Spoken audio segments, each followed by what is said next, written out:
most of our homes are broken. 2/3 of our kids are raised by single mothers.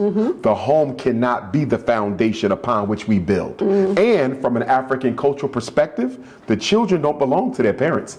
In our culture, that's true. They belong to the community. That's true. The community has to sit down and say, how do we want to raise our children? The community has to sit down and say, how do we want our daughters to be raised? How do we want our sons to be raised? What are the expectations of behavior in this culture? You see, so you got to have community structure and organization. So now you have a protocol to tell the parents, this is what needs to happen in your house. And moreover, they'll listen to you. Do you want to know why? Because part of being a community is supporting those homes with the resources that they need. You see, spiritual, intellectual, financial, and otherwise. See, just telling black mothers you got to do a better job raising your kids when there's no fathers in there and the available men in the neighborhood are not stepping up to replace the father who is absent, that's a recipe for disaster. And keep in mind that 2/3 of those same black mothers raising children on their own are dealing with personal mental health and physical issues of their own. So they're holding on by a strand. Suicide for black women is up through the roof. And so that's the only reason why